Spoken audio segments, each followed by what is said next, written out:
Our first story, Behind Mansion Walls. A happy family, destroyed by greed. He loved money. He talked about money. He liked to show off money. One of the witnesses called him the greediest person he had ever met. And later, a life of entitlement breeds a master plan for murder. The whole thing was about the thrill of being about to do a murder. How could people of such a privileged position do such a thing? I'm Christopher Mason. Sometimes the self-centered children of wealth grow up to believe they're better than everyone else, including the police. Will they dare try to commit the perfect crime?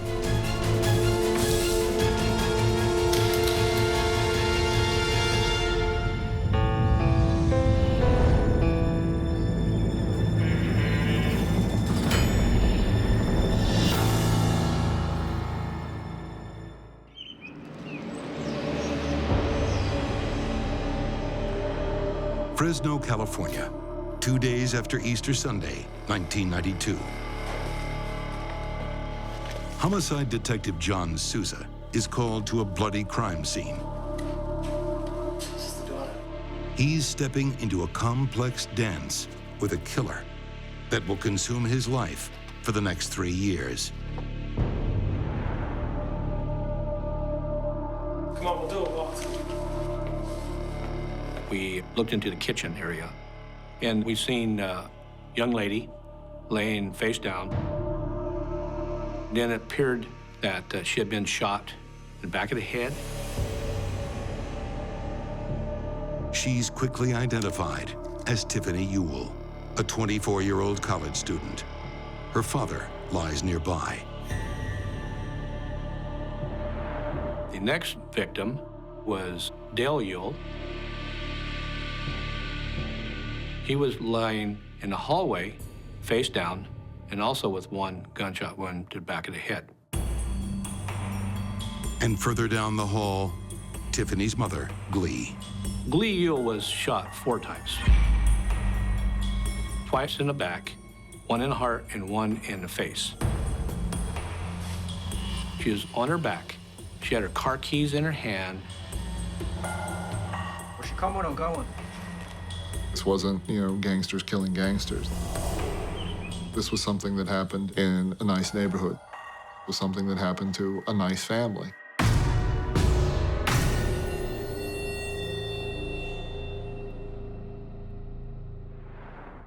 Even surrounded by affluence, a family can be snuffed out in the safety of their own home. At first glance, this appears to be the work of someone less fortunate, plundering the wealthy. A robbery gone wrong. Back in the 60s, if you had money in Fresno, you built a big house in the Sunnyside neighborhood. It's discreet and established, but not at all pretentious. Just the way Dale Ewell likes it. Dale was a very private person. The area, actually, what they lived in was the kind of the older, influential area, but they didn't flaunt their wealth at all. Dale is an ex-Air Force pilot who makes his millions selling small aircraft. He was a good salesman, and he got very rich doing it. He built that business up very well. He expands into real estate, buying up hundreds of acres of farmland. There's even change left over for a beach house at Pajaro Dunes in Monterey, California. He made a lot of money. He's a hard-working guy and respected for that. I guess they always say he was a hard-nosed businessman, but honest. Dale Ewell's dream is to build a fortune so his children don't have to work as hard as he did. His wife, Glee, supports him all the way. She's the model spouse, throwing herself into charity work. Glee was very socially conscious. She was involved in a lot of charities, did a lot of that kind of charity work around Fresno. Popular woman. She took care of her friends, saw to the sick and the needy. Was considered to be a wonderful friend. For Detective John Sousa, One lap of the Ewell's house has him asking questions.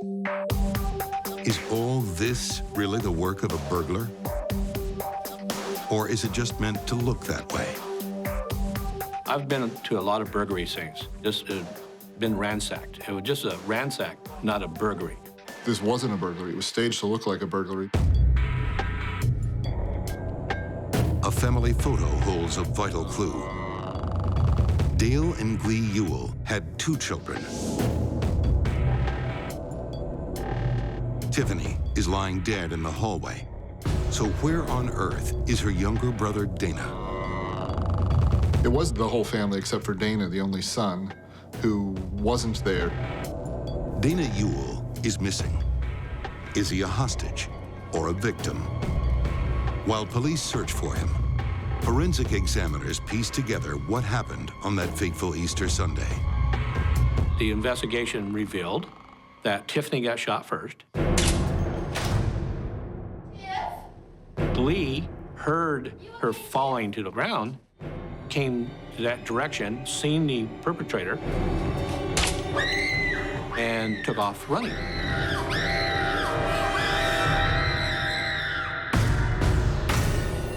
That's when she got shot and killed in the office. At this moment, Glee's husband Dale still hadn't arrived home. Dale came at a later time. We speculated anywhere from 15 minutes to a half hour. And so the crook waited for him to get there.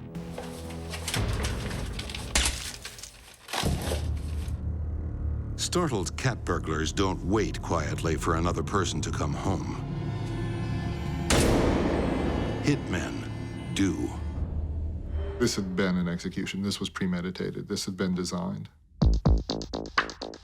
Someone wanted Dale Ewell dead. Dale Ewell had an unpleasant reputation as a businessman. People were often unhappy after they did business with Dale. He got the better end of almost all the deals he was in. And he might have made somebody angry enough to want to hurt him. 20 years before, he upset a local mafia figure in a business deal. It's not normal for them to kill women and children unless they're doing what they call a root pull. And a root pull is when everyone gets killed. A root pull is a possibility. But what about the missing son, Dana Ewell? Dana is the odd one out in the Ewell family. While his father plays down his millions, Dana plays them up. Dana liked being rich. Dana liked being popular. He fancied money. That's what he lived for, is wealth and the power and fame that come with it. A student at Santa Clara University, Dana is known on campus for his luxury cars and imported suits. Dana carried a briefcase to his classes in college. A nice leather, completely inappropriate briefcase, as everybody else is in sweatshirts and shorts. He wore button-down shirts, Dockers, and carried his briefcase. So where was Dana while his family was getting shot? He had gone with his girlfriend, who was the daughter of an FBI agent, to her house for Easter dinner. While his parents and sister were being murdered, he was having dinner at an FBI agent's house, hundreds of miles away. That's a pretty good alibi. It's about as airtight as you can get.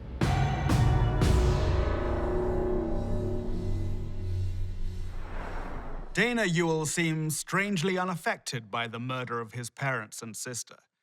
He says he can't think of anyone who would want them dead.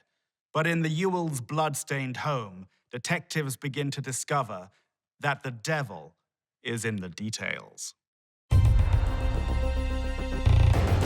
Alarm had been disengaged or was off. There was no forced entry. The house was locked. Strange.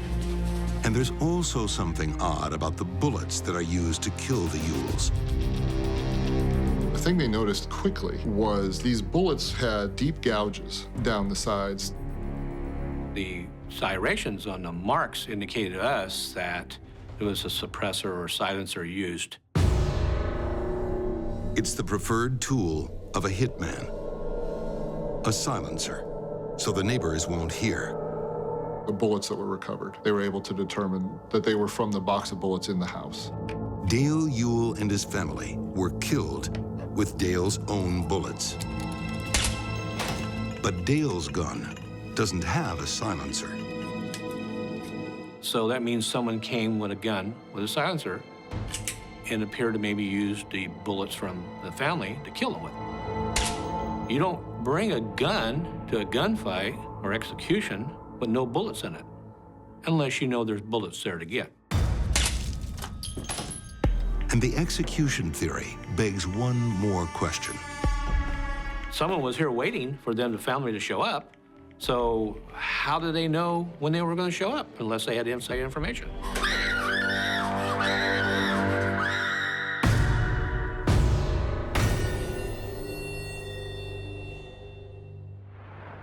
This family hitman is clearly someone who knew too much. The mounting evidence keeps driving home one confounding point. It's an inside job. But who could be the insider? It went transparent, went just white. And it says, "Oh," and closed the door.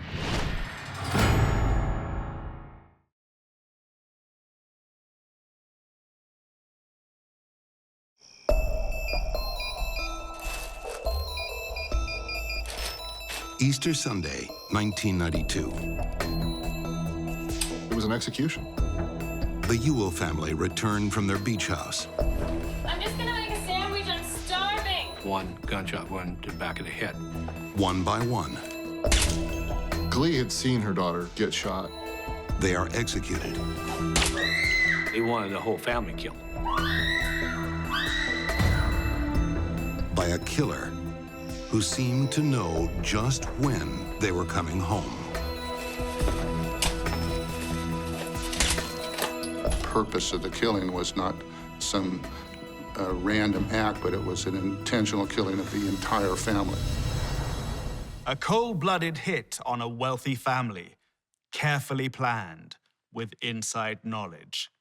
Why?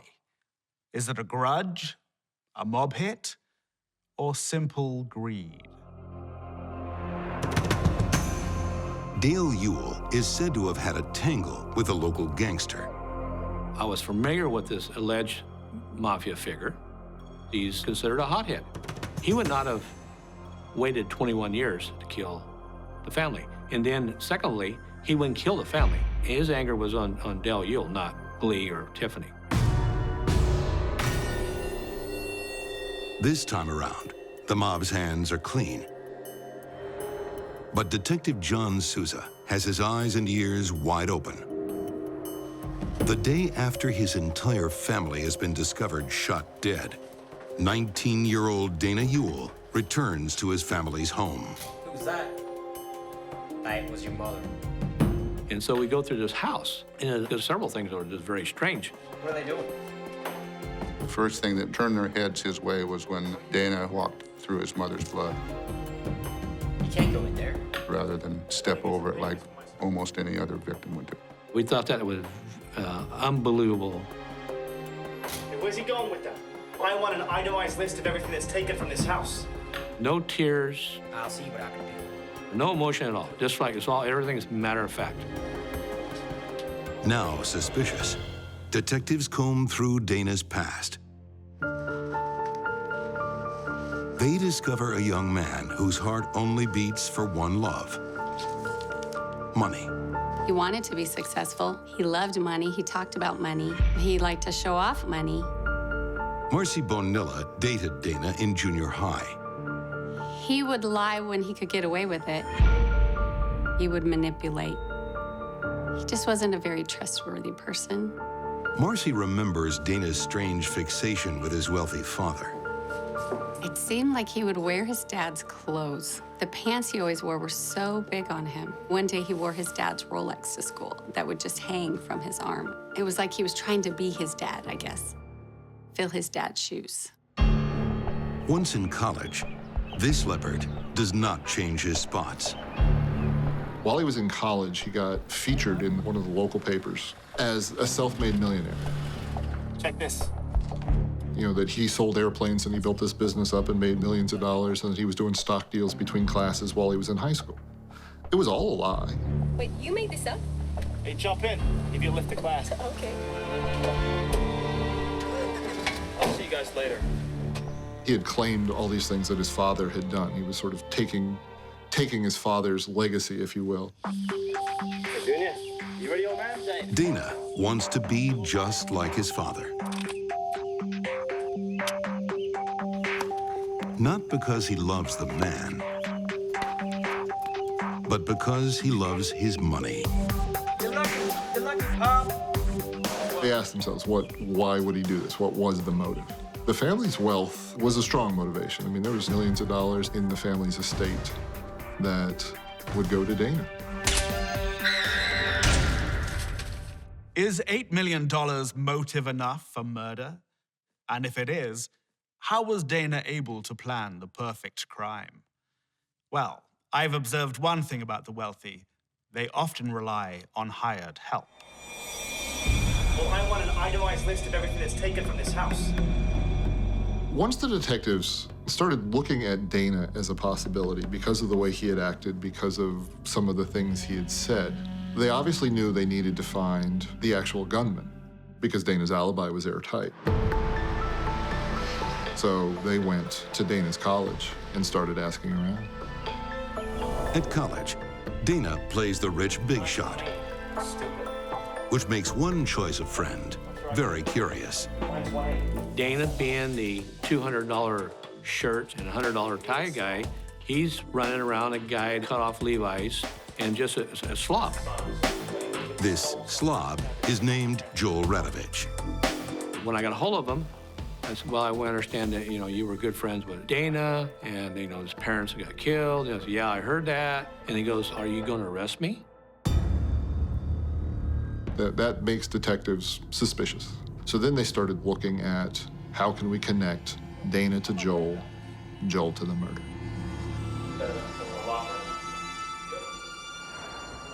So begins a game of cat and mouse that drags on 3 long years. Dana Ewell hadn't counted on a determined detective who just will not go away.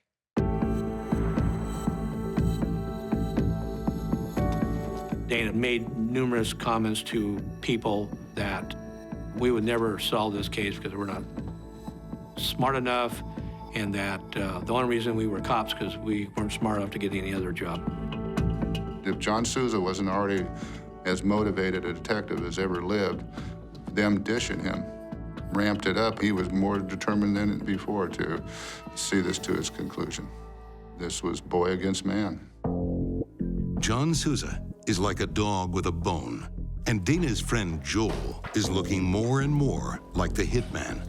His alibi for the night of the murders is weak. That's the silencer right there. He's ordered books about building pistol silencers, and he and Dana act like people with something big to hide. Dana was a person that you couldn't follow because he was looking at the mirror all the time. They were communicating in ways that drug dealers did back in the early 90s. They both had pagers, and they would page each other, then go to a payphone and call back.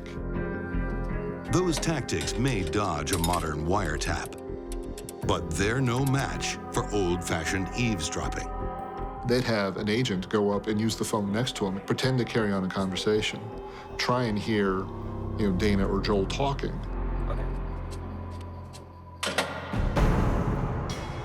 Finally, a breakthrough. Detectives discover that unemployed Joel has spent over $30,000 on flying lessons.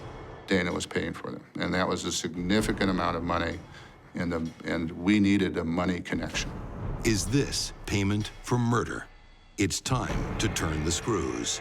They told Dana they believed Joel had done it. They wanted to see Dana's reaction. And he went transparent, went just white. And it says, oh, and closed the door.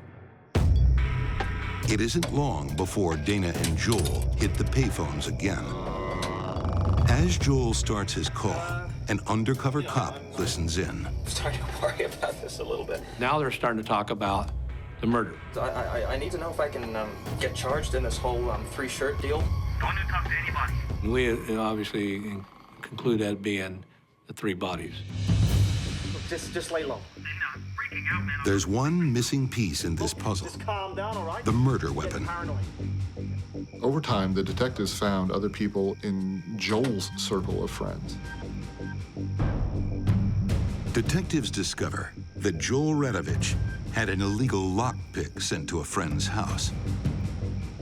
They wonder what other illegal connections Joel has with his friend. I felt if he was shown that we had an arrest warrant for 3 counts of murder, he would come clean. Has Joel's friend owned a gun before? He has. A 9mm pistol, just like the one that was used on the Ewells.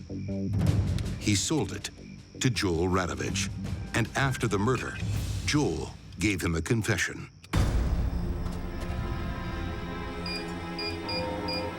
He eventually said that Joel had confessed. He told him he had committed these murders.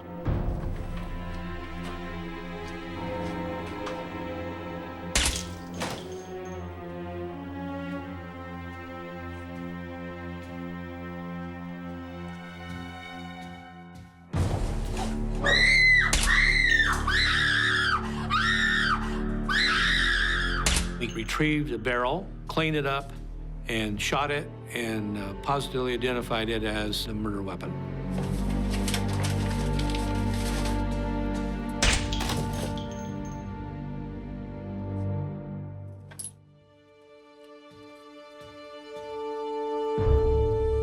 Dana Ewell is arrested amid the wreckage of his perfect crime. After years of tenacious police work, the evidence is overwhelming, and a stubborn underdog cop handcuffs a guilty man. Dana's position to this day is that he's innocent, that there's nothing for him to be remorseful about in the murder of his parents. What he did was obviously very evil. And the one that made me madder than the fact he killed his parents, he killed his sister. So he wouldn't have to split the $8 million. That's the only reason she died. That was, to me, was evil. That's strictly about money, period.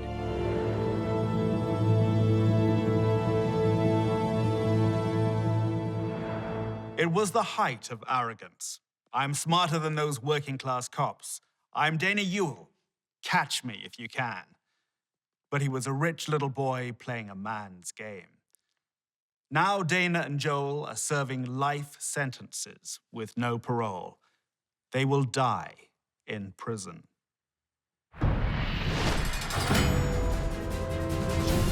Up next, behind mansion walls, it was just a horrific murder.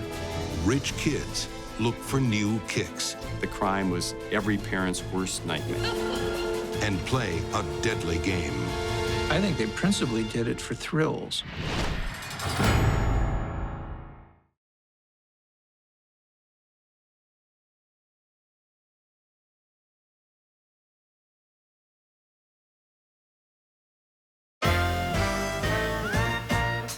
Chicago, the Roaring '20s. America's barons of enterprise are making money, hand over fist. It's a happy time for the city's elite. But on May 22nd, 1924, millionaire businessman Jacob Franks fights a sick feeling in his stomach. Dear sir, as you no doubt know by this time, your son has been kidnapped. His 14-year-old son, Bobby, has disappeared while walking home. He is at present well and safe. Now, there's a ransom demand for $10,000. Or else. Should you, however, disobey any of our instructions, his death will be the penalty. $10,000 then would be the equivalent of over $100,000 today. While most parents will pay anything to save their child's life, wealthy parents hold much larger checkbooks.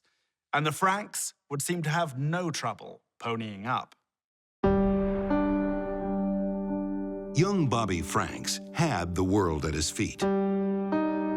After a school day at Harvard Boys, he'd walk home to the family mansion in elite Kenwood. His father is a retired industrialist and president of the Chicago Public Library. The Franks want for nothing. But status and wealth can't stop heartbreak or murder. The crime was every parent's worst nightmare.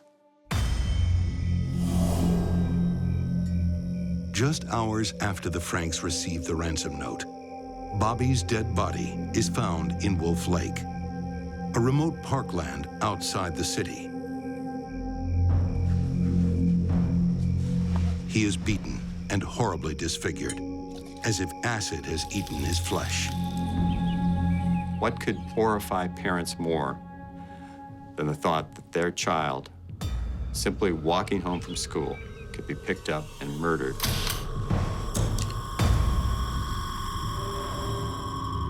The Franks are devastated and confused. First, the ransom note. Then, before they have a chance to respond, their son turns up dead. To investigators, it just doesn't add up. Why would a kidnapper kill a hostage before they get their hands on the money? Who could possibly be behind this? There is one clue at the murder scene, a pair of eyeglasses. They don't belong to the boy, so whose are they? Then there's Wolf Lake itself. Who would know it well enough to hide a body here? Police discover that it's a haven for bird watchers. The thing about bird watching, it is a genteel preoccupation of the leisure class going back centuries. One particular bird watcher catches their attention. Another rich teenager, Nathan Leopold. Nathan Leopold came out of one of the most wealthy families in all of Chicago. His father owns the biggest paper mill in Illinois. At 19, Nathan is heir to a grand fortune. So the last thing he needs is ransom money. But rich victims demand quick justice. So police explore all avenues, no matter how unlikely. They interview the wealthy heir. But on the 21st, I was with Richard Loeb and a couple of girls. We went for a country drive. As expected, Leopold has a convincing alibi for the day of the murder. Like so many rich kids, he was wooing girls in his flashy car. The girls were strangers, he tells police. Conveniently, he can't remember their names. But he does identify his good pal and driving buddy, Richard Loeb. Another teen aristocrat with impeccable credentials. Richard Loeb is a popular, cocky, good-looking guy, a guy who liked to hang out with girls, very privileged kid, and probably spoiled because of the wealth the family had. Richard's father is a vice president of American retail icon Sears Roebuck. Two rich kids picking up girls, nothing unusual there. It seems like a dead end. But behind mansion walls, what is murder to you and me can be just a parlor game. The cops have no idea they're being played for fools, that a killer is toying with them.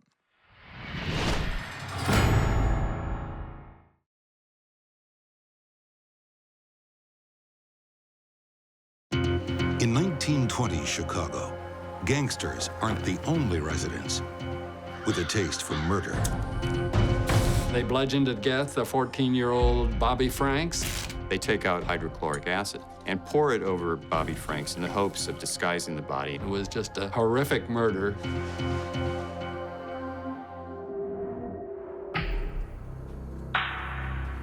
For months before the slaying of a young aristocrat, two rich teenagers are plotting. The two of them are said to have had a sexual relationship with one another. I don't get the same thrill out of this as you, Dickie. But sex is just one secret Nathan Leopold and Richard Loeb are keeping to themselves. Richard Loeb would promise to provide sex for Nathan Leopold in return for Nathan Leopold's agreeing to participate in a certain number of crime adventures with Richard Loeb. They're bourgeois criminals, using their superior class and education to outsmart the law. Leopold, he had a measured IQ of 200. He graduated from the University of Chicago at 18. Richard Loeb has a passion for crime novels. Richard Loeb had a fantasy life. He really liked detective stories. He was pushed into the classics, but his real love was the detective stories. This doesn't excite me. It excites you. Yeah, well, I know what excites you. I've seen it often. When wealth gives you any plaything at the snap of your fingers, everyday life seems dull as dishwater. Excitement comes when you start playing games with society's taboos. The boys had committed increasingly ambitious crimes. What are you proposing? Arson, car theft, but yet they hadn't committed a crime that really they thought matched their own intellectual potential. Loeb's passion for crime stories incites them further.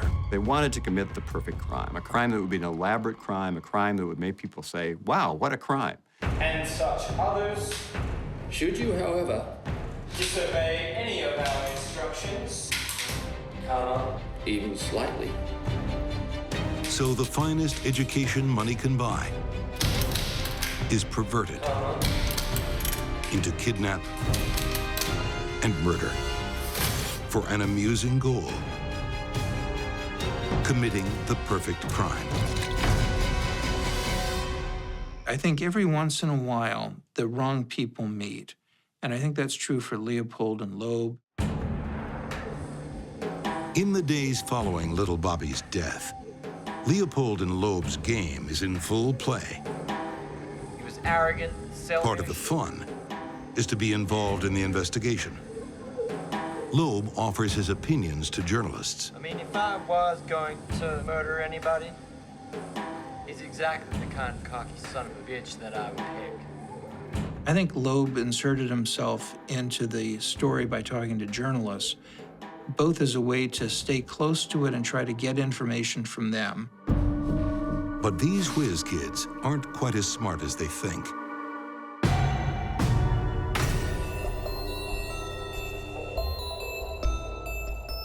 First, the body is found before they have a chance to collect the ransom. The boys were convinced that it would take weeks to find the body. It will have deteriorated to the point where identification would be very difficult. As it turns out, however, the body is found the very next morning. And one of them has made a schoolboy error.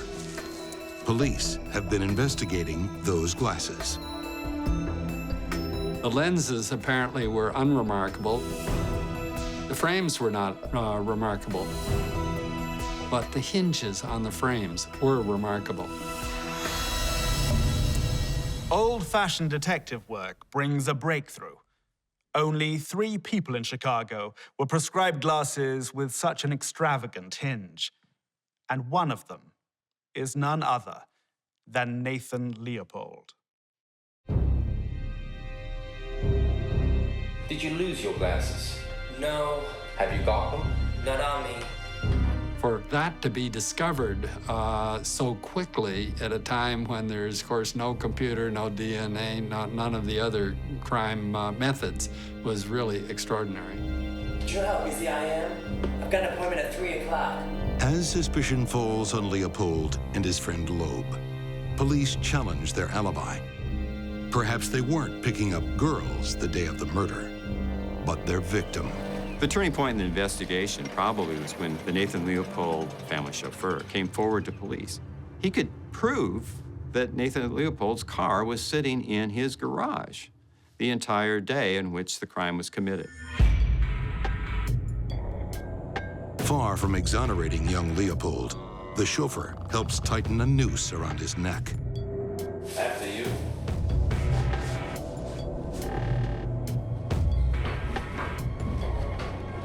Nathan Leopold and Richard Loeb were telling investigators that they were picking up girls in Nathan Leopold's car cannot be true. They were lying. Their alibi is not accurate.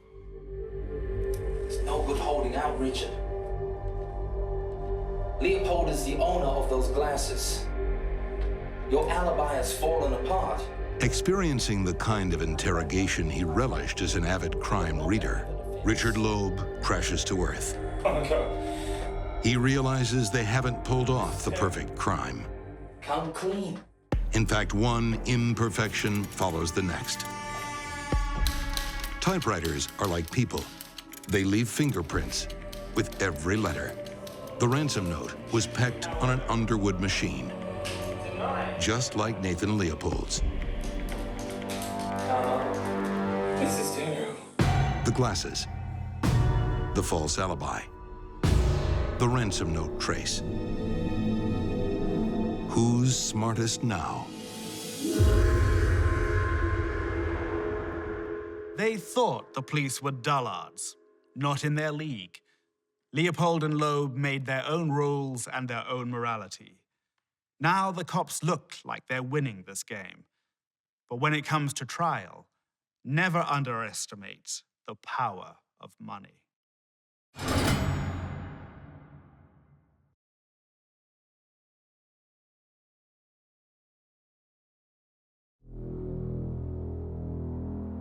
Before the term thrill kill is coined, there's Leopold and Loeb.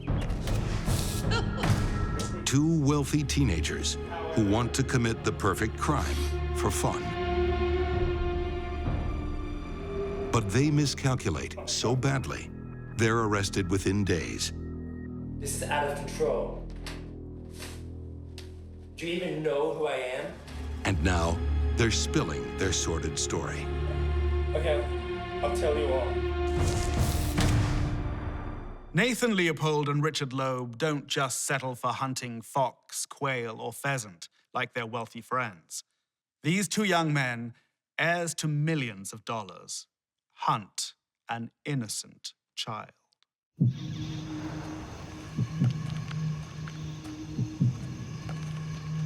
Leopold and Loeb wait in a rented vehicle as 14-year-old Bobby Franks walks home. The victim was chosen somewhat randomly. They circled around, looked for people coming out of the Harvard School for Boys, and Bobby Franks was in the wrong place at the wrong time. They know Bobby from their tennis club. Hey, Bobby, come on, I'll give you a lift. Hop in. Oh, I can walk. I live just up the road. I think the whole thing was about the thrill of plotting a kidnapping and murder, the thrill of actually luring Bobby into the car, Come on, I want to talk to you about a tennis racket you had yesterday. the thrill of being about to do a murder,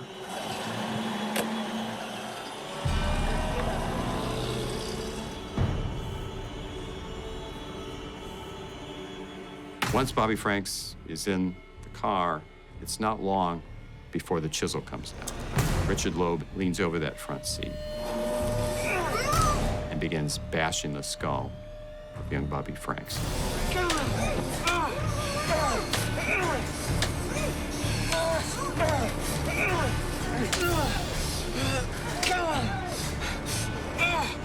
here, arrogant little son of a bitch! He lives for a while, longer than the boys expected him to.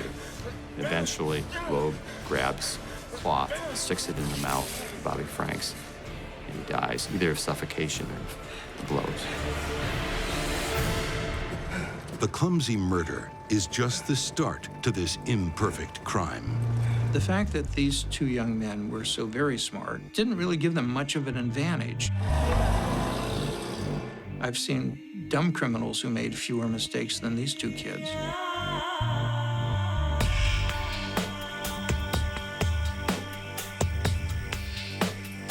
They drag the body out of the car, bring it over to a drainage ditch. Nathan Leopold has to take off his jacket, which happens to have a pair of glasses in it at that time. They take out a bottle of hydrochloric acid and pour it over Bobby Franks's face and genitals in the hopes of disguising the body. Hey, me, son of a bitch. So Bobby Frank's naked, acid-ridden body is stuffed into that culvert and left. Just let me do it.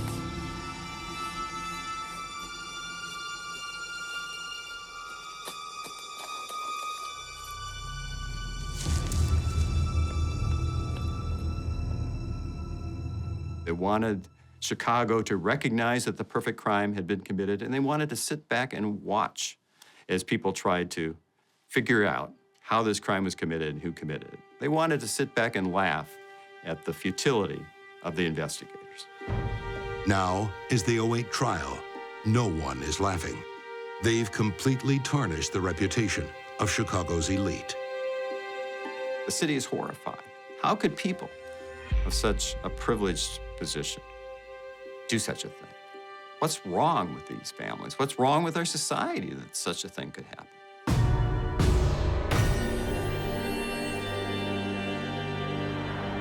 Were these children of the rich so depraved they could resort to murder for entertainment? People are horrified. They demand justice, the death penalty. In Chicago, it is deemed the trial of the century. The boys have the best defense money can buy. The famous attorney, Clarence Darrow. He was very much against the capital punishment and wanted to use this case as a way of avoiding capital punishment. And at the time, this was easily as big as the O.J. Simpson case. Darrow convinces Leopold and Loeb to plead guilty, so they avoid a jury trial. Next, he tries to convince the judge to spare their lives. And I'm damned if I'm gonna let it happen now. He views crime as always having a cause, and that cause is always rooted in the environment in which that criminal grows up. He blamed their wealth, he blamed their idleness, he blamed detective stories, he blamed anyone but the boys themselves. The innovative defense doesn't work. Convicted of murder, the pair's lives are spared, but only because the judge thinks it useful to study the killers. Sentenced to life plus 99 years, Leopold and Loeb are sent to the same prison and continue their relationship until Loeb is slashed to death by another inmate. Nathan Leopold went on to use his intelligence for good, fighting to improve the prison education system. He so impressed his captors that after 34 years, they let him free.